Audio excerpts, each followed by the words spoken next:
भारत एक देश जहां इतिहास की दीवारें आज भी अपनी गौरव गाथा सुनाती हैं। लेकिन क्या आपने कभी सोचा है, अगर इतिहास पटरियों पर दौड़ने लगे तो कैसा लगेगा? एक ऐसी ट्रेन जहां कदम रखते ही आप 21वीं सदी से निकलकर सीधे राजा महाराजाओं के दौर में पहुंच जाते हैं, जहां के कालीन आपकी थकान नहीं बल्कि आपकी शख्सियत का इस्तकबाल करते हैं। आज इतिहास की बात में हम बातें करेंगे दुनिया की सबसे शानदार और भारत की पहली luxury train palace on wheel की एक कहानी की शुरुआत आज से 100 साल पहले होती है। आज़ादी से पहले भारत में 565 से ज़्यादा रियासतें थीं। इन रियासतों के राजाओं के पास अपनी शान दिखाने के दो ही तरीके थे, या तो विशाल महल या फिर उनके निजी सैलून यानी ट्रेन की बोगियाँ। ये बोगियाँ कोई साधारण कोच नहीं थे। इनमें सोने की नक्काशी, सागवान की लकड़ी का फर्नीचर और मखमली पर्दे हुआ करते थे। राजपूताना और गुजरात के राजा इन ट्रेनों में अपनी पूरी कचहरी चलाते थे। 1947 में जब भारत आज़ाद हुआ तो ये शाही बोगियाँ भारतीय रेलवे के पास आ गई। सालों तक ये यार्ड में धूल खाती रही, लेकिन फिर 1982 में राजस्थान पर्यटन विभाग और भारतीय रेलवे ने एक क्रांतिकारी फैसला लिया। उन्होंने इन पुरानी ऐतिहासिक बोगियों को फिर से सजाया और नाम दिया पैलेस ऑफ द व्हील। इस ट्रेन में कुल 14 कोच हैं, लेकिन क्या आप जानते हैं कि इन 14 कोचों के नाम राजस्थान की पुरानी रियासतों पर रखे गए हैं, जैसे कोटा, जयपुर, चित्तौड़गढ़ और उदयपुर। हर कोच के अंदर की सजावट उस विशेष शहर की कला और संस्कृति को दर्शाती है। जैसे ही आप ट्रेन के अंदर कदम रखते हैं, आपके स्वागत के लिए राजस्थानी साफा पहने कैप्टन खड़े होते हैं। ट्रेन के अंदर दो बड़े डाइनिंग हॉल हैं। महाराजा और महारानी यहाँ का खाना आज भी उसी राजसी तरीके से परोसा जाता है जैसे कभी मान सिंह या महाराणा प्रताप के दरबार में परोसा जाता था। जरा सोचिए, आप एक ऐसी ट्रेन में हैं जहाँ खिड़की से बाहर रेत उड़ रही है, लेकिन आपके हाथ में चांदी का चम्मच है और आपके सिर के ऊपर मखमली छत। यह ट्रेन सिर्फ यात्रियों को एक शहर से दूसरे शहर नहीं ले जाती, यह आपको आज के भारत से उठाकर 19वीं सदी के राजपूताना में ले जाती है। इस सफ़र में हम जानेंगे कि कैसे टूटी फूटी पुरानी बोगियों को दुनिया की सबसे महंगी ट्रेन बनाया गया और इसके हर एक कोच के पीछे कौन सी ऐतिहासिक रियासत छिपी है। इस ट्रेन की आत्मा बहुत पुरानी है। 1982 में जब एशियाई खेल भारत में होने वाले थे, तब सरकार कुछ ऐसा करना चाहती थी जिसे दुनिया देखकर दंग रह जाए। राजस्थान के पुराने राजा महाराजाओं के पास अपने पर्सनल सैलून यानी निजी कोच थे। इन कोचों में बिजली नहीं होती थी, बल्कि मोमबत्तियां और झुमरों की रोशनी की जाती थी। गर्मी से बचाने के लिए बर्फ की सिलियाँ रखी जाती थी। 1981 में जब इन कोचों को रेलवे यार्ड से निकाला गया तो वे खंडर बन चुके थे, लेकिन कारीगरों ने दिन रात मेहनत करके इनमें वही पुरानी लकड़ी की नक्काशी, हाथी दांत का काम और रेशमी पर्दे लगाए। शुरुआत में यह ट्रेन सिर्फ विदेशी सैलानियों के लिए थी, क्योंकि इसका किराया इतना ज़्यादा था कि आम आदमी इसकी पहुंच से दूर थे। हर कोच में एक खिदमतगार होता है। ये लोग जिनके पूर्वज कभी राजाओं की सेवा करते थे। इनका तरीका, इनकी भाषा, इनका सत्कार आपको एहसास दिलाता है कि आप यात्री नहीं बल्कि इस महल के कोई मेहमान हैं। सफ़र के दूसरे दिन जब आप गुलाबी नगरी पहुंचते हैं तो हाथी की सवारी और किलों का घेरा आपका स्वागत करता है।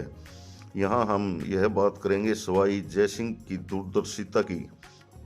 रणथंभौर का सन्नाटा तीसरे दिन की सुबह बाघों की दहाड़ के बीच से गुजरती है। इसका वही इलाका जहाँ हम मीर देव और जैसे योद्धाओं ने अलाउद्दीन खिलजी को ललकारा था। चित्तौड़गढ़ का स्वाभिमान। चौथे दिन जब ट्रेन इस किले के पास रुकती है तो हवाओं में रानी पद्मिनी के जौहर और महाराणा प्रताप की वीरता की खुशबू महसूस होती है। यह पैलेस ऑन व्हील का सबसे भावुक पड़ाव है जैसलमेर की सुनहरी रेत। जब ट्रेन रेगिस्तान के बीचों बीच पहुंचती है तो रेत के टीलों पर लोकगीत की तान छिड़कती है। 3000 किलोमीटर का यह सफ़र ताजमहल के दीदार के साथ खत्म होता है। आज पैलेस ऑन व्हील का एक दिन का किराया लगभग 50,000 से 1 लाख रुपए तक हो सकता है। यह महंगा जरूर है, लेकिन जो अनुभव यह देती है वह अनमोल है। यह ट्रेन हमें सिखाती है कि इतिहास को सिर्फ किताबों में नहीं रखना चाहिए, उसे इस तरह जीवित करना चाहिए कि दुनिया उसे देखने आए। अगर आपको यह वीडियो पसंद आए तो भारत के पौरशाही रहस्य को जानना चाहते हैं तो हमारे चैनल इतिहास की बात को ज़रूर सब्सक्राइब करें। सफ़र के चौथे दिन जब पैलेस ऑन व्हील की पटरियां मेवाड़ की भूमि को छूती हैं तो खिड़कियों से बाहर एक विशाल पड़ाव नजर आता है, चित्तौड़गढ़। यह सिर्फ एक किला नहीं, यह भारत के स्वाभिमान का सबसे बड़ा प्रतीक है। जैसे ही आप ट्रेन से उतरकर ऊपर किले की ओर बढ़ते हैं, गाइड आपको विजय स्तंभ की ओर ले जाता है, लेकिन असली इतिहास छिपा है इन जौहर कुंडों में, जहां रानी पद्मिनी और हजारों वीरांगनाओं ने अपनी मर्यादा के लिए अग्नि को गले लगा लिया था। इतिहास की बात में यह जानना जरूरी है कि इस किले में 3 बड़े साके या जौहर देखे हैं। पैलेस ऑन व्हील के यात्री जब यहाँ के पत्थरों को छूते हैं तो उन्हें एहसास होता है कि राजस्थान का इतिहास सिर्फ नाच गाने का नहीं बल्कि एक बलिदान का है। यहाँ मीराबाई ने भक्ति गीत और महाराणा प्रताप की वीरता की कहानियाँ आज भी हवाओं में तैरती हैं। जब आप पैलेस ऑन व्हील हमें ले चलती है थार मरुस्थल के बिल्कुल बीचों बीच जैसलमेर में। इसे गोल्डन सिटी कहा जाता है। क्योंकि यहाँ का हर पत्थर पीला है और जब सूरज की किरणें इन पर पड़ती हैं तो पूरा शहर सोने की तरह चमकता है। इतिहास के पन्नों को पलटे तो पता चलता है कि यह सिल्क रूट का मुख्य हिस्सा था। यहाँ की पटुओं की हवेली, नथमल की हवेली और नक्काशी देखकर विदेशी पर्यटक दंग रह जाते हैं। ट्रेन के यात्री शाम को सैंड ड्यूस पर ऊँट की सवारी करते हैं। कल्पना कीजिए, चारों तरफ मीलों तक फैली रेत और डूबा हुआ सूरज और दूर कहीं सारंगी बजाता पधारो मारे देश। जैसलमेर का किला दुनिया के उन गिने चुने किलों में है जहां आज भी आबादी रहती है। यह इतिहास और वर्तमान का अद्भुत संगम है। जैसे ही पैलेस ऑन व्हील्स उदयपुर पहुंचती है, सफ़र का मिजाज बदल जाता है। रेगिस्तान की गर्मी के बाद यहाँ की झीलों की ठंडक रूस को सुकून देती है। उदयपुर, जिसे पूर्व का वेनिस कहा जाता है, अरावली की पहाड़ियों से घिरा हुआ है। यहाँ का सिटी पैलेस देखने के बाद जब पर्यटक पिछोला झील में नाव की सवारी करते हैं तो उन्हें सामने लेक पैलेस दिखाई देता है। यह वही महल है जो अब एक होटल है, लेकिन कभी मेवाड़ के महाराजाओं का ग्रीष्मकालीन निवास हुआ करता था। उदयपुर का इतिहास महाराणा उदय सिंह से शुरू होता है, जिन्होंने चित्तौड़गढ़ के बार बार गिरने के बाद इस सुरक्षित घाटी को अपनी राजधानी बनाया। पैलेस ऑन व्हील्स में बैठे यात्री जब यहाँ की गलियों में घूमते हैं तो उन्हें एहसास होता है कि क्यों मेवाड़ कभी मुगलों के सामने नहीं झुका। यहाँ की सुंदरता में एक गजब की मजबूती है। 7वें दिन जब सुबह palace on wheel Uttar Pradesh की सीमा में प्रवेश करती है तो हवाओं का एक अलग तरह की महक होती है। यह महक है इतिहास की उस सबसे बड़ी प्रेम कहानी की जिसने पत्थर को भी अमर कर दिया था। हम पहुंच चुके हैं ताज नगरी आगरा। ट्रेन से उतरकर जब यात्री दुनिया के 7वें अजूबे ताजमहल के सामने खड़े होते हैं तो कुछ पल के लिए समय ठहर जाता है। शाहजहां का जहां अपनी बेगम मुमताज़ के लिए बनाया गया मकबरा सिर्फ संगमरमर की इमारत नहीं, एक बादशाह के दिल का हाल है। लेकिन इतिहास की बात में सिर्फ ताजमहल तक सीमित नहीं है। यहाँ का आगरा किला हमें मुगल सल्तनत की उस ताकत और राजनीति को याद दिलाता है जहाँ कभी तख्ते ताऊस रखा जाता था।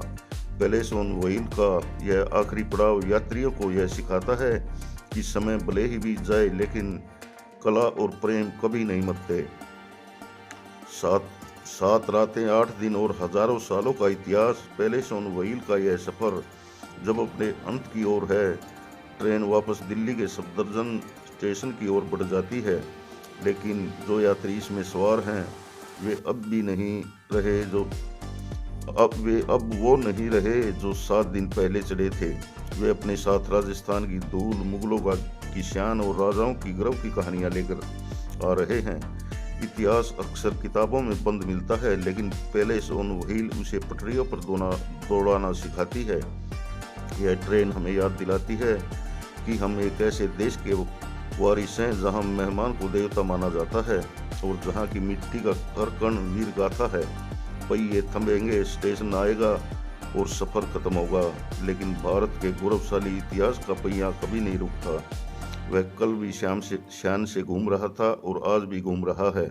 दोस्तों, पैलेस ऑन व्हील की यह कहानी आपको कैसी लगी?